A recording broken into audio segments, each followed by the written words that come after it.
Hello dear students, good evening to all of you. आज एक नए टॉपिक के साथ आपके सामने उपस्थित हैं। काफ़ी बच्चे रिक्वेस्ट करते रहे कि लिटरेचर के साथ कुछ डिटेल डिस्कशन जो इम्पोर्टेंट चैप्टर्स हैं ग्रामर के उन पे भी हो जाए, detail discussion on important chapters of grammar. तो उसी के तहत यहाँ पे देखें, आज जिस चैप्टर पे डिस्कशन होगा वह क्या लिखा गया है, कंप्रिहेंशन लिखा गया है। आप जानते हैं आपके परीक्षा में दोनों में ही अगर देखें, अगर ग्रामर में देखें तो चाहे वो फंक्शनल हो, चाहे अप्लाइड ग्रामर हो या लिटरेचर में, कंप्रिहेंशन का अपना एक अहम रोल होता है। क्योंकि सबसे ज़्यादा अगर एक टॉपिक से प्रश्न देखें तो लिटरेचर में फॉर्म्स एंड मूवमेंट्स को अगर आप छोड़ दें, जिसमें कि लगभग 10 से लेकर के 15 तक प्रश्न आ जाते हैं, क्योंकि इसमें कई टॉपिक्स आते हैं। फिगर ऑफ स्पीच हो गया, माने जिसे आप रेटोरिक्स कहते हैं, मीटर हो गया, prose, poetry, drama, novel, short story, literary criticism हो गया। तो उसके बाद अगर देखें जो सबसे इम्पोर्टेंट टॉपिक है आपके एग्ज़ाम, चाहे आप टीजीटी, पीजीटी दें, चाहे बीपीएससी, आरपीएससी, एनबीएस, केवीएस, कहीं भी आप डीएसएसपी दें, कंप्रिहेंशन लगभग हर एक परीक्षा में आता है। कंप्रिहेंशन लगभग हर एक परीक्षा में आता है और एक अच्छे मार्क्स को गैदर करता है। अच्छे का मतलब है कंप्रिहेंशन का जो पैराग्राफ होता है वो 2 पार्ट में बटा होता है। हो सकता है 2 छोटे छोटे पैराग्राफ दिए जाएं तो उसमें 2 छोटे छोटे पैराग्राफ हैं तो 5-5 प्रश्न के होते हैं। अगर एक ही पैराग्राफ, जैसा कि यहाँ पे सामने दिया गया है, यहाँ पे एक ही पैराग्राफ होगा तो वह क्या होता है, उसमें लगभग 7 से 10 प्रश्न होते हैं।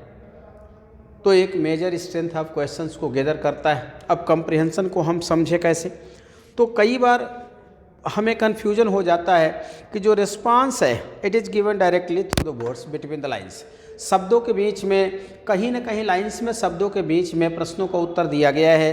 तो ध्यान रखें दोनों ही होता है, कई बार प्रत्यक्ष भी आता है और कई बार डायरेक्ट की जगह इनडायरेक्ट रिस्पांस उसका छिपा होता है। जो हमें काम करना होता है, सबसे पहले हम क्या करें, read the questions first. Comprehension को आप सरसरी निगाह में देख लें, एक बार उसको जो है स्किम द होल पैसेज या quick reading of the whole passage, संपूर्ण पैराग्राफ को आप पूरी तरह जल्दी में पढ़ लें।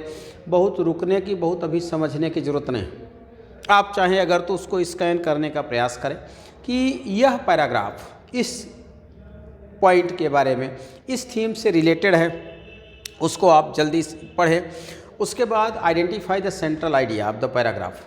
यह जो पैराग्राफ है यह डिमांड क्या कर रहा है, इसको भी आप समझने का प्रयास करें। देखिए जितना बढ़िया हमारी समझ हो जाएगी, कंप्रिहेंशन का मतलब ही होता है analysis of the given paragraph. हमें उसका विश्लेषण करना होता है, हमें उसका विश्लेषण करना होता है। अब अगर आप उसको समझ गए, सेंट्रल आइडिया, मेन आइडिया को आप समझ गए हैं, तो अब आप प्रयास करिए कि होल कॉन्टेक्स्ट को समझने का प्रयास करें कि इसमें यह जो कहा गया है इस उद्देश्य को लेकर के कहा गया है। उसके बाद pay attention on the characters, जितने उसमें दिए गए हैं, कंजंक्शन दिए गए हैं, प्रीपोजिशंस दिए गए हैं, इनको समझने का प्रयास करें कि यह वर्ड्स की मीनिंग को किधर ले जा रहा है। अगर आपको ज़रूरत लगता है तो आप उसको रीड करें, मैनेज करें, रीड करें, मैनेज करें। कभी कभी हम देखते हैं क्योंकि एक बार में हम पढ़ते हैं तो नहीं समझ में आता। अब हमने प्रश्न को पढ़ लिया, एक बार हमने पैराग्राफ की स्कैनिंग किया शार्ट में, उसके बाद हमने प्रश्न को पढ़ा। जब हमने प्रश्न को पढ़ा फिर दोबारा पैराग्राफ को पढ़ करके हम अंडरलाइन कर लेते हैं तो हमें समझ में आ जाता है। एक हमारा यह फार्मूला होता है जिसे हम क्या कहते हैं, हम कहते हैं डायरेक्ट अंडरस्टैंडिंग, DIRECT या डायरेक्ट रीडिंग। हम सीधे सीधे क्या करते हैं, पैराग्राफ को पढ़ने का प्रयास करते हैं। अब तो समझ में आ जाएगा, पैराग्राफ को पढ़ने का प्रयास करते हैं, उसे हम समझने का प्रयास करते हैं। अब दूसरा होता है, कुछ टेक्निक्स होती हैं। अब दूसरा क्या होता है, कुछ टेक्निक्स होती हैं, जैसे मैंने कहा एक ये फार्मूला होता है 1, 3, ठीक, और उसके बाद होता है 5, 7, फिर होता है 9, 11, फिर होता है 13 से 15।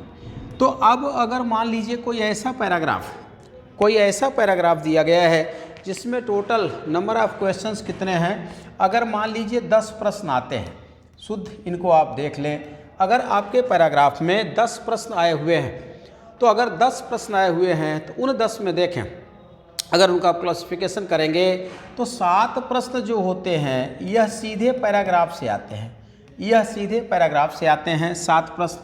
उसके बाद उसमें एक प्रश्न जो होता है कई बार देखें वह बोल्ड प्रिंटेड लेटर का होता है या बोल्ड प्रिंटेड वर्ड का होता है। एक शब्द है जो बोल्ड प्रिंटेड है, उसकी मीनिंग क्या होगी? तो आप जानते हैं हर एक शब्द की 2 मीनिंग होती है, एक उसकी रूट मीनिंग होती है और एक उसकी अप्लाइड मीनिंग होती है। रूट मीनिंग और अप्लाइड मीनिंग में हमको अंतर करना होगा। रूट मीनिंग हमेशा किसी भी शब्द की इंडिपेंडेंट होती है, ध्यान रखिएगा। जो रूट मीनिंग होती है वो हमेशा इंडिपेंडेंट होती है, और जो अप्लाइड होती है, जो पैराग्राफ में यूज है, बिटवीन द लाइन्स है, उसको हमें समझना पड़ता है। जो सेंट्रल आइडिया है, जो लाइंस का सेंस होगा, उन्हीं के सिमिलर वह देती है। तो अब दूसरा हमने देखा कि यहाँ पे क्या दिया गया है, बोल्ड प्रिंटेड वर्ड है। एक और हो जाएगा अगर वहाँ पे दिया गया है, हो सकता है एक इडियम दिया गया हो या एक फ्रेज दिया गया हो, और एक प्रश्न किसका होता है, टाइटल का होता है। ध्यान रखिएगा। अब इन सब को आप जोड़ देंगे तो कितना होता है, 10 क्वेश्चंस होते हैं। कितना होता है, 10 क्वेश्चंस होते हैं। तो कुल मिला करके अगर एक प्रश्न आपका 4 नंबर को हुआ तो लगभग 40 नंबर 40 नंबर को होता है। और जो फार्मूला आज आपको बताया जा रहा है, इससे कोई भी पैराग्राफ अगर आप चाहेंगे, कोई भी पैराग्राफ आप चाहें तो ठीक है, 10 में 10 ना सही होगा तो 7-8 से कम सही नहीं होगा। वैसे आप थोड़ा सा सीरियस होकर प्रयास करेंगे तो हो सकता है 10 में 9 और 10 भी हो सकता है। तो पहले हम क्या करें, पहले हमने देखा कि अगर प्रश्नों को पढ़ना है तो इस 7 को हम ले लेते हैं। इन 7 प्रश्नों का उत्तर ज़्यादातर कंडीशन में देखें, जो फर्स्ट क्वेश्चन होता है उसका उत्तर 1 से 3 में होता है, पहला प्रश्न, दूसरे का 3 से 5, तीसरा, इसको छोड़ करके ध्यान रखिएगा, जो बोल्ड प्रिंटेड है, इडियम फ्रेज है, टाइटल को छोड़ करके बात मैं कर रहा हूँ। ऐसे ही 7 से 9, 9 से 11, 11 से 13, 13 से 15। कई बार ऐसा देखा गया है कि 1 से 3 जो पहला प्रश्न होता है, जो पहला प्रश्न होता है कम्प्रिहेंशन का, वो सेंट्रल आइडिया को पूछता है कि what is the main purpose of the author behind this essay या behind this paragraph, behind this things. जो इसमें कहा गया है उसके पीछे जो ऑथर है उसका पर्पज क्या है। तो एक ये भी फार्मूला हमारा कई बार काम कर जाता है, 1 3 1 2 3 4 5, अब 6 7 प्रश्न का उत्तर हम चाहें तो ऐसे भी ढूंढ सकते हैं। ध्यान रखिएगा, 7 प्रश्न का उत्तर हम चाहें तो ऐसे भी ढूंढ सकते हैं। पहले हम लाइन को पढ़ें। अब ध्यान रखिएगा, पैराग्राफ की लाइन का मतलब होता है जहाँ से बिगिन हुआ और जहाँ तक फुल स्टॉप हमको न मिले, जहाँ तक फुल स्टॉप मिले वहीं हम उसको एंड मानते हैं। दूसरा एक फार्मूला हमारा होता है, कहा जाता है IEI। ध्यान रखिएगा, यह है IEI फार्मूला। यह क्या होता है, FOR MULA। यह भी बड़ा महत्व का फार्मूला होता है। जो पैराग्राफ आते हैं मोस्टली वो 3 कैटेगरी में बटे होते हैं, क्योंकि पैराग्राफ से मतलब कॉम्प्रिहेंशन का जो पैराग्राफ होता है मोस्टली वो प्रोज का होता है। कई बार पोइट्री का भी दे दिया जाता है। अनसीन पैसेज होते हैं, अनटच्ड बाय यस, जो हमारे द्वारा नहीं पढ़े गए होते हैं, जो हमारे द्वारा नहीं पढ़े गए होते हैं वही दिए जाते हैं। तो अब हम देखते हैं यह क्या है, आई। कई बार आई बराबर इन्फॉर्मेशन हो गया, इन्फॉर्मेशन। यहाँ आई बराबर क्या हो गया, INFORMATN। ऐसे पैराग्राफ जो इन्फॉर्मेशन से जुड़े होते हैं, ध्यान रखिएगा, ऐसे पैराग्राफ जो इन्फॉर्मेशन से जुड़े होते हैं वो फैक्ट टाइप के इन्फॉर्मेशन हमको कन्वे करते हैं, उनको सॉल्व करना बड़ा आसान होता है। ऐसे कम्प्रिहेंशन के पैराग्राफ, प्रोज पैराग्राफ की बात मैं कर रहा हूँ, जो इन्फॉर्मेशन से जुड़े होते हैं। यहाँ क्या लिखा है, IEI। इन्फॉर्मेशन से जुड़े होते हैं, उनको सॉल्व करना हमारे लिए आसान होता है। दूसरा क्या होता है, यहाँ पे दिया गया है, E बराबर होता है एलिमिनेशन। E बराबर क्या होता है, एलिमिनेशन। यह हमारे लिए थोड़ा कठिन होता है, ELIMINATN। एलिमिनेशन बराबर क्या होता है, उन्मूलन होता है। जब कई बार ऐसा पैराग्राफ आ जाता है जिसमें हमको लगभग हर एक ऑप्शन ही सही लगता है, कई बार ऐसा पैराग्राफ आ जाता है जिसमें हर एक ऑप्शन सही लगता है। फॉर एग्जाम्पल आप ले लीजिए, dowry is curse on the name of humanity, जिसे आप दहेज प्रथा कहते हैं। यह कहीं न कहीं से देखें तो मानवता के नाम पे एक अभिशाप है। अब डावरी को रिमूव करने के लिए, डावरी को समाप्त करने के लिए जितने ऑप्शन दिए जाते हैं उनमें हमको मोस्टली सभी सही लगते हैं, मोस्टली सभी सही लगते हैं। To educate the society, to educate the people, to educate the boys and girls. तो जो सही बात है, जो जितना पढ़ा है उतना ही डावरी है। एक छोटे स्तर के कर्मचारी की डावरी कम है, जितने हायर हैं उतनी डावरी ज़्यादा है, यह भी नहीं संभव है। अवेयरनेस इन द सोसाइटी, जो जितना जागरूक है उतना ही तो दहेज ले रहा है। जो जितना जागरूक है, कहने के लिए तो बड़ी बड़ी बातें होती हैं, लेकिन जो जितना अवेयर है वो डावरी के बारे में भी उतना ही अवेयर है। नेक्स्ट देखें, अब उसके बाद सोशल ऑर्गेनाइजेशन, अगर सोशल मूवमेंट आप चलाएं अगेन द डावरी, तो इसका भी बहुत असर नहीं है। नेक्स्ट आपका होता है, फोर्थ जो होता है कि by the laws, by the rules and regulation, ऐसी सरकार रूल्स रेगुलेशन बनाए again the dowry, punishment for the dowry, जो डावरी ले रहे हैं उनके लिए पनिशमेंट का विधान हो। तो ऐसे भी नियम कानून बने हैं, लेकिन कहीं से नहीं देख रहे हैं कि the lacking in the field of dowry, कहीं से कमी नहीं आ रही। या दूसरा देख ले, आपको दिया गया कि how to remove the poverty from the country. तो गरीबी दो का ही उत्पाद होती है, व्यक्ति की सोच, व्यक्ति की मन स्थिति, व्यक्ति की सोच, व्यक्ति की मन स्थिति और परिस्थिति दो का उत्पाद होती है। अगर दोनों में आपके अंदर you have intensive desire to change your situation, तो first of all you have to change your approach of life. गरीब पैदा होना गलत बात नहीं है, लेकिन गरीब मरना गलत बात है। तो आपको अपना अप्रोच बदलना होगा और कहीं ना कहीं आपको एडजस्ट करना होगा according to your condition, according to your situation, तो आप आगे बढ़ जाएंगे। तो अब इसके लिए जितने ऑप्शन दिए जाएंगे लगभग हमको समान लगते हैं। तो कहने का मतलब है हमारे लिए कठिन क्या पड़ता है, एलिमिनेशन माने उन्मूलन। नेक्स्ट जो होता है आई बराबर इन्फरेंसेस, INFERENC। अब इसमें उदाहरण दिया जाता है, पुरानी कहानी कथा कोई ले लेता है और वहाँ से जब हम देखते हैं उस पैराग्राफ को रेज करते हैं, लेते हैं, तो वह भी हमारे लिए आसान होता है। अब देख, जो थर्ड टाइप को होते हैं और न्यू कॉन्सेप्ट कन्वे करते हैं, वह हमारे लिए कठिन होते हैं। तो आए यहाँ पे एक पैराग्राफ है, इसको देखते हैं। यहाँ पे दिया गया है कुल मिला के 10 प्रश्न हैं। अब आपको बताया गया जहाँ पे 10 प्रश्न होते हैं, उन 10 में हम देखें तो उन 10 में जो 10 प्रश्न होते हैं, तो उन 10 में जो फर्स्ट होता है वह क्या होता है, हमारा बताया गया कि 7 प्रश्न होते हैं जो पैराग्राफ से होते हैं। 7 के सिवा देखें तो 7 पैराग्राफ से होते हैं। उसके बाद देखें तो हो सकता है एक बोल्ड प्रिंटेड लेटर से हमारा हो जाता है, एक बोल्ड प्रिंटेड लेटर से हमारा हो जाता है। एक हो सकता है कि उसमें कोई इडियम फ्रेज दिया गया हो, वहाँ से हो जाता है। एक टाइटल से हो जाता है। टाइटल वाला जो होना चाहिए, तो टाइटल में जिस्ट होना चाहिए, माने जो कहानी का मूल है वह आना चाहिए। फालतू के एडजेक्टिव, कंजंक्शन, प्रीपोजिशन, एडवर्ब का उसमें यूज न हो तो ज़्यादा अच्छा। मिनिमम शब्दों में title sweet, short and sweet होनी चाहिए। अब आए हम प्रश्न देखते हैं, ये पैराग्राफ क्या है। The task which Gandhi ji undertook was not only the achievement of political freedom. आप पहले ही बार में अंडरलाइन करते चले जाएं, गांधी जी का उद्देश्य केवल राजनीतिक आज़ादी नहीं था, but also the establishment of social order based on the truth and non violence, unity and peace, equality and universal brotherhood. Gandhi ji क्या चाहते थे कि based on truth and non violence, unity होनी चाहिए, पीस, इक्वलिटी, यूनिवर्सल ब्रदरहुड होना चाहिए, and maximum freedom for all, जहाँ पे कि सबको फ्रीडम हो। This unfinished part of his experiment was perhaps even more difficult to achieve then the achievement of political freedom.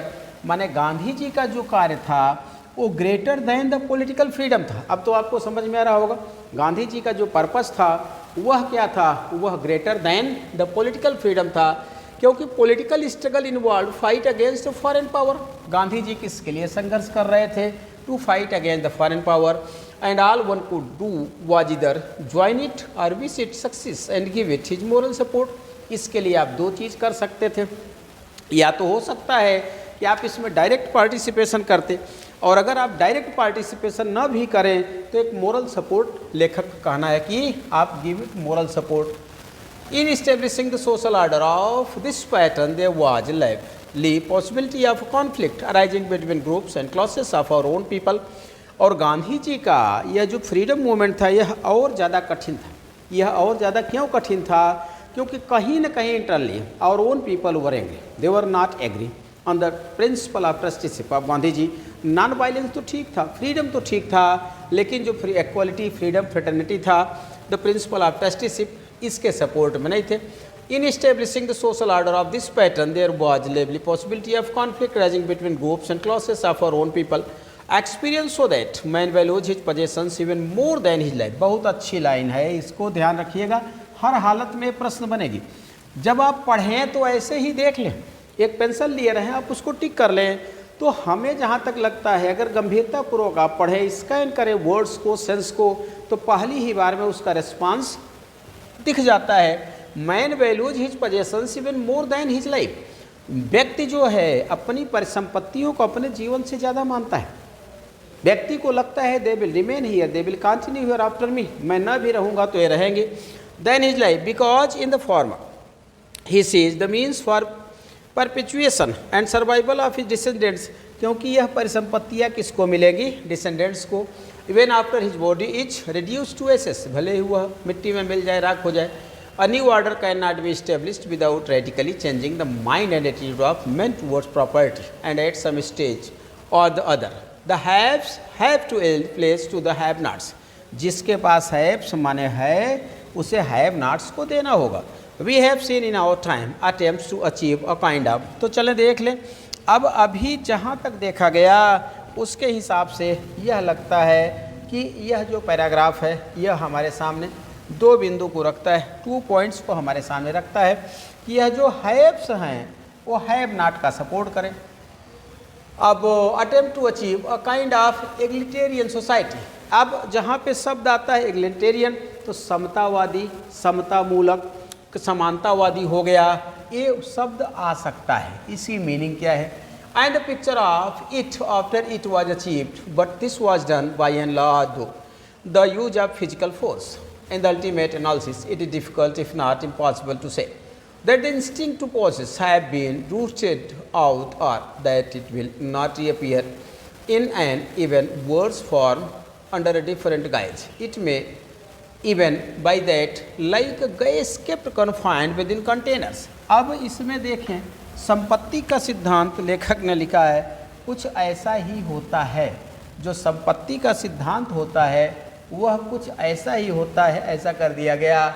The root cause of class gas kept confined within containers under great pressure or water held by a big dam, once a barrier breaks the reaction will one day sweep back with violence equal in extent and intensity to what was used to establish and maintain the outward egalitarian form. This enforcement egalitarianism contains in its bowl the seed of his own destruction.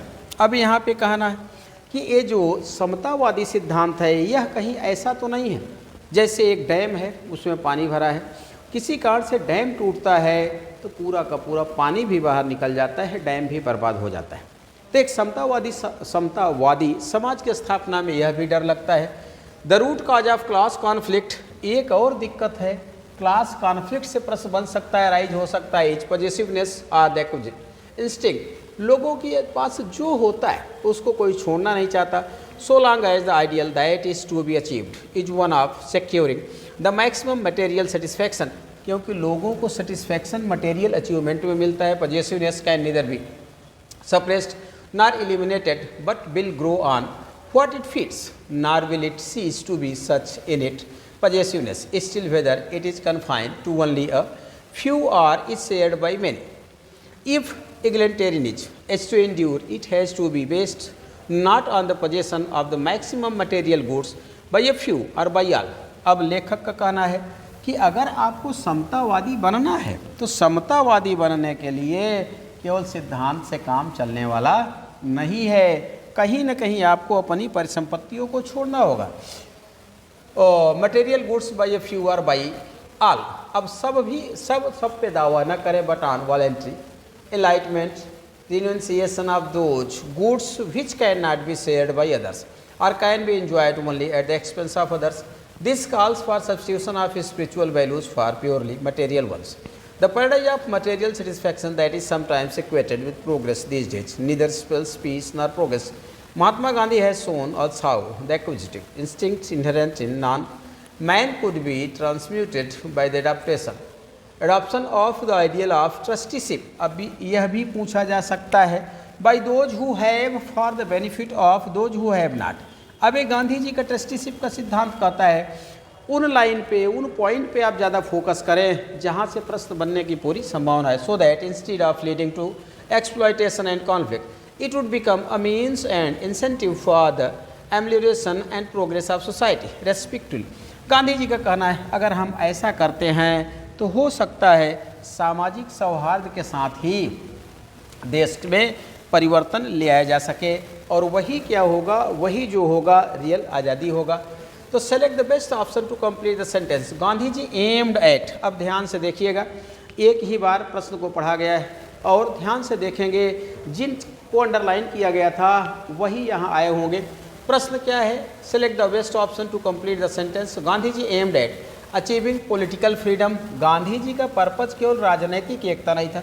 Establishing a non violent society, यह भी नहीं था। Universal brotherhood, अब गांधी जी क्या चाहते थे, universal brotherhood. All of the above नहीं है। अब आपको समझ में आ गया कि अगर हम पैराग्राफ को पढ़ लें, पैराग्राफ को एक ही बार पढ़ें और गंभीरतापूर्वक अगर हम पढ़ लेते हैं तो हर हालत में उसका उत्तर या तो हमको बिटवीन द लाइन्स मिल जाता है या तो जो उसका जिस्ट होता है उसमें मिल जाता है। नेक्स्ट है the unfinished task of Mahatma Gandhi was. Gandhi ji का अनफिनिश्ड टास्क क्या है, task of Gandhi ji was achievement of political freedom, यह भी नहीं है। Fighting against the foreign power, यह नहीं था। Establishment of a peaceful coexistence non violent society, यह अधूरा रह गया। आज भी देखें तो गांधी जी के सपने क्या हैं, अधूरे रह गए, क्योंकि गांधी जी चाहते थे एक पीसफुल शांत समाज की स्थापना हो। Next, answer the following questions in the context of the passage. Why does man value his positions more than his life. यहाँ पूछा गया है कि व्यक्ति को देखें तो जो व्यक्ति होता है वह जो है, व्यक्ति जो होता है वह अपनी परिसंपत्तियों का, यह प्रश्न है, यहाँ देख लें। Why does man values his possessions more than life, न दिख रहा होगा अगर साफ तो बोल दिया जा रहा है। ऑप्शन ए है he has the instinct of possession, उनकी इच्छा होती है। Possessions are essential to lead a comfortable life, एक सुखी जीवन के लिए। To get recognition in society, हमारी पहचान बनती है। To preserve his name even after to his possessions after death. अब इसमें जो होगा, अब जब मैं पढ़ रहा था उसी समय आपको मैंने कहा था कि देख लीजिए इसका रिस्पांस कहीं न कहीं या वहाँ अंडरलाइन कर दिया गया था कि इनमें से देखें कहीं न कहीं पूछा जाएगा। तो व्यक्ति की जो इच्छा होती है वह क्या है, यह है to preserve his name even after death. व्यक्ति चाहता है कि मरने के बाद हम तो नहीं रहेंगे, हमारी संपत्तियां रहेंगी और उनके माध्यम से हम जिंदा रहेंगे। नेक्स्ट यहाँ पे दिया गया है, टर्म है एगलेंटेरियनिज्म, मीन्स अब सप्रेशन दबाना, सोशल एंड पॉलिटिकल एक्वलिटी हो गया, वायलेंस हो गया, इनएक्वलिटी हो गया। तो जब आप पैराग्राफ को पढ़ें तो हमेशा ध्यान दें, अभी मैंने कहा एगलेंटेरियनिज्म मीन्स क्या होता है, समतावादी। सोशल एंड पॉलिटिकल, अब इसका मतलब पूछा है तो सप्रेशन दबाव तो होगा नहीं, सोशल एंड पॉलिटिकल एक्वलिटी होगा, वायलेंस नहीं होगा, इनएक्वलिटी नहीं होगा, वायलेंस नहीं होगा, अनइक्वलिटी नहीं होगा। अब नेक्स्ट क्वेश्चन के पास आते हैं। In the context of the passage which of the following statement is false. अब यहाँ जो दिया गया है उसमें देखें कि जो प्रसंग दिया गया है उसमें कौन सा इसमें से गलत है।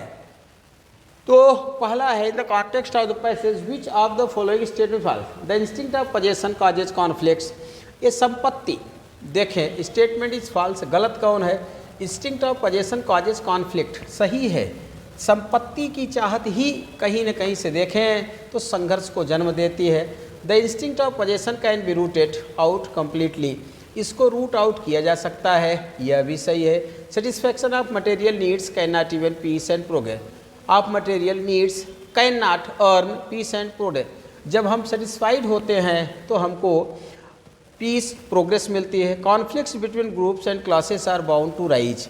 अब ज़्यादातर देखें कि जो पैराग्राफ कहता है कि जो हमारे अंदर कॉन्फ्लिक्ट होता है, वह कॉन्फ्लिक्ट क्या है, वह कॉन्फ्लिक्ट जो होता है वह हमको झगड़ों को जन्म देता है। तब प्रश्न क्वेश्चन क्या है, in the context of the passage में देखें, फॉलोइंग स्टेटमेंट इज फॉल्स, इनमें एक गलत है और सब सही है। The instinct of possession causes conflict, यह सही है। The instinct of possession can not be rooted out completely, यह गलत है। रूट आउट किया जा सकता है। Satisfaction of material needs can not earn peace and progress, यह भी सही है। Conflicts between groups and classes are bound to rise, यह तो होते ही हैं। नेक्स्ट है, in the passage the metaphor of paradise has been given for, यह पैराग्राफ में पैराडाइज दिया गया है। इसीलिए मैंने कहा कि जब पढ़ा जाता है तो उसी समय आप देखें, जब पढ़ा जाता है तो आप शब्दों पे ध्यान दें। Taking care of material needs, paradise क्या है, एक्विजिटिव इंस्टिंक्ट हो गया, फुलफिलिंग स्पिरिचुअल नीड्स हो गया, रियूनिसिएशन ऑफ मटेरियल गुड्स हो गया। अब इसमें क्या हो गया, taking care of material goods बराबर पैराडाइज हो गया। आज यही माना जाता है कि मोर वेल्थ बराबर मोर जो है, जितना हमारे पास परिसंपत्तियाँ है उतना ही हमारे लिए कहीं ना कहीं क्या होता है, वह प्लीजरेबल कंडीशन होती है। नेक्स्ट है, according to the passage people ultimately overturn the form of social order. अगर देखें पैराग्राफ के हिसाब से तो जो लोग होते हैं, इसको आगे बढ़ा दिया जा रहा है।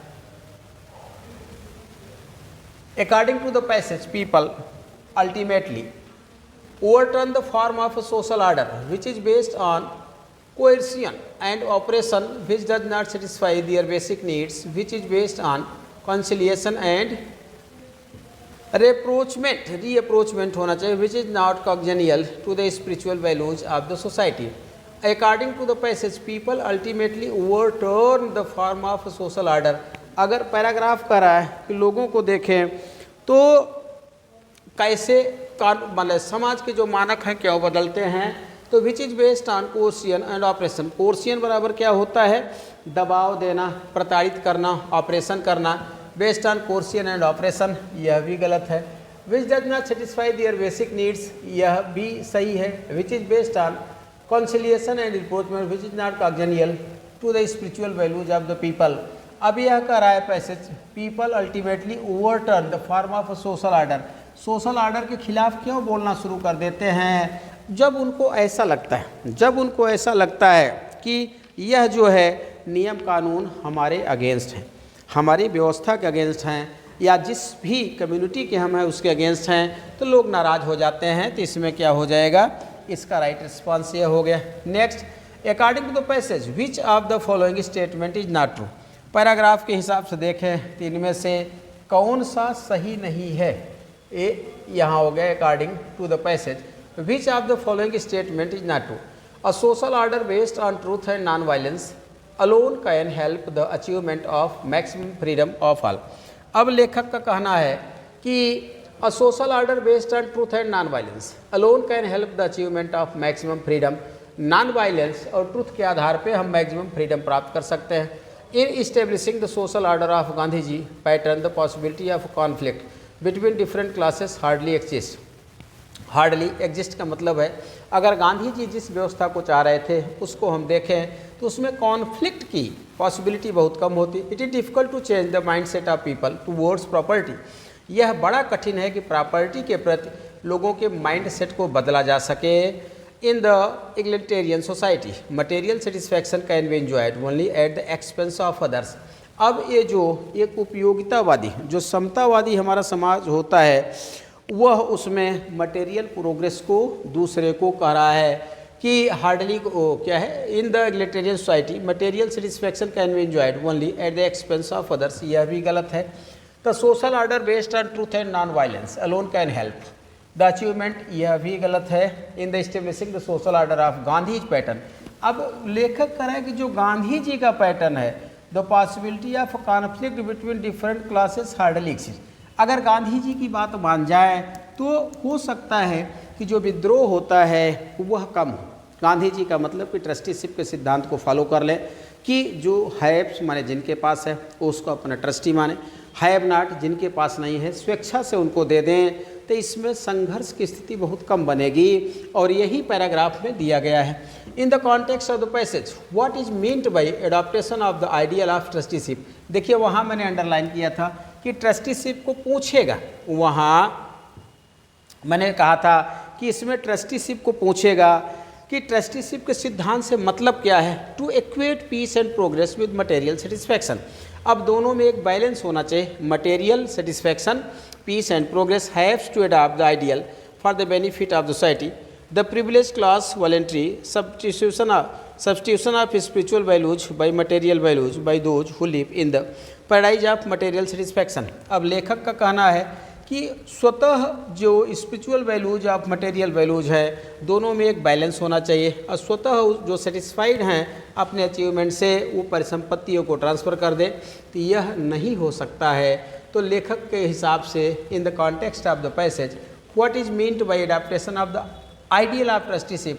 अब यह पूछ रहा है कि जो ट्रस्टीशिप है वह है क्या, तो जो ट्रस्टीशिप है वह है क्या, to equate peace and progress with material, यह संभव नहीं है। Haves to adopt the ideal for the benefit of the society, माने नॉट हैव, जिनके पास नहीं है उनके बेनिफिट की बात सोचें, यही क्या कहा जाता है, ट्रस्टीशिप का सिद्धांत कहा जाता है। प्रिविलेज क्लास वॉलेंट्री, जिनको पैतृक मिला है वह दे दे, यह मुश्किल है। Substitution of spiritual values by material values by those who live in the paradise of NIA, choose the most appropriate title for the passage. अब यह कह रहा है कि मोस्ट अप्रोप्रिएट टाइटल, अभी आपसे बताया गया कि जो टाइटल होनी चाहिए वो शॉर्ट स्वीट होनी चाहिए, बहुत लेंदी नहीं होनी चाहिए, और उसको जिस्ट होना चाहिए, माने जो बातें यहाँ पे कही गई हैं वो आनी चाहिए, पैराग्राफ समिंग अप होना चाहिए। तो choose the most appropriate title for the passage, material values versus spiritual values, यह नहीं होगा क्योंकि गांधी जी के सिद्धांत का कहीं पर नहीं। Class conflict in an egalitarian society, यह भी नहीं है। The social order of Gandhi's vision, अब जो राइट है वह क्या हो गया, सी हो जाएगा, the social order of Gandhi's vision हो जाएगा। माने यह पूरा का पूरा जो पैराग्राफ है यह किस पे आधारित है, यह social order of Gandhi ji पे आधारित था कि what was purpose of Gandhi ji behind the revolution, और you can say behind the movement of independency of the country. तो गांधी जी दो ढंग की आज़ादी चाह रहे थे, एक freedom from the slavery of the Britishers चाह रहे थे, एक freedom from our orthodox social and cultural tradition, जो हमारी ऑर्थोडॉक्स सोशल कल्चरल ट्रेडिशन थी। तो चलें अब यहाँ पे जो कम्प्रिहेंसन देखा गया, अभी आपने देखा कि इससे दो चीज़ें हमें सीखने को मिली कि जब कोई भी पैराग्राफ हम पढ़ें, जब कोई भी पैराग्राफ, तो पहले उसके जिस्ट को हमको समझने का प्रयास करना चाहिए, पहले उसको हमको जिस्ट को समझने का प्रयास करना चाहिए। अब अगर वह हमारे समझ में आ जाता है तो फिर उसके बाद हम प्रश्नों को पढ़ते हैं। जब हम प्रश्न को पढ़ते हैं तो प्रश्न को पढ़ने के दौरान अब हमको करना क्या चाहिए, जब प्रश्न को हम पढ़ते हैं तो हमको करना क्या चाहिए। तो अब यहाँ पे हम देख लेते हैं, ये जो लिखा गया था वह क्या था, ये तो बैच के बारे में है, तो जिसको हमने अभी पढ़ा वह क्या है, वह COMP। हमने क्या देखा, कम्प्रिहेंसन।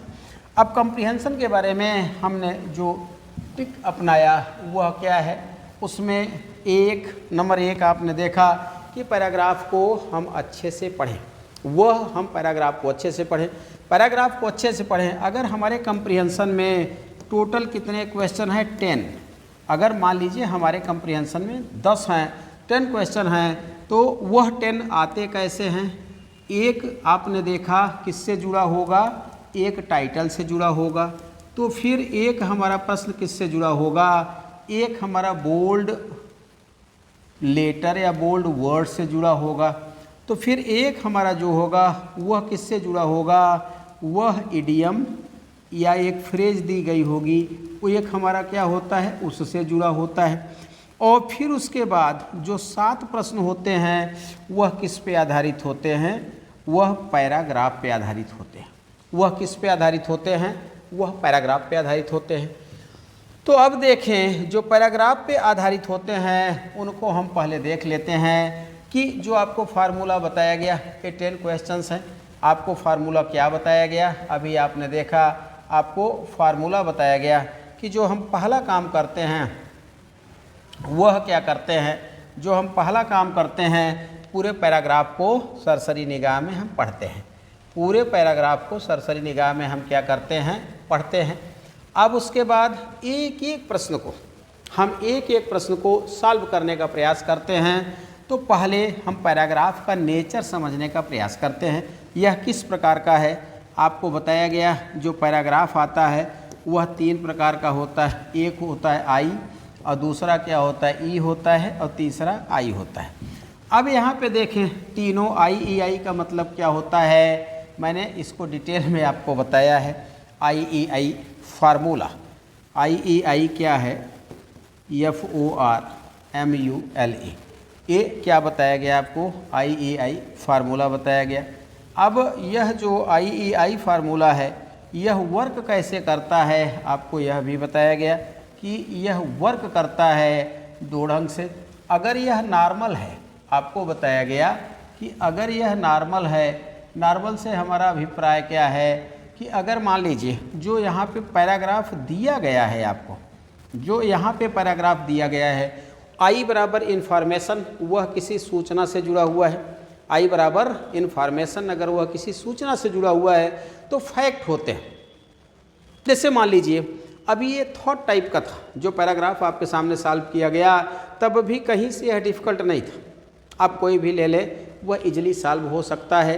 प्रयास करें कि हम उसको समझें, लेकिन बहुत ज़्यादा उसको वक्त देने की भी हमको ज़रूरत नहीं है।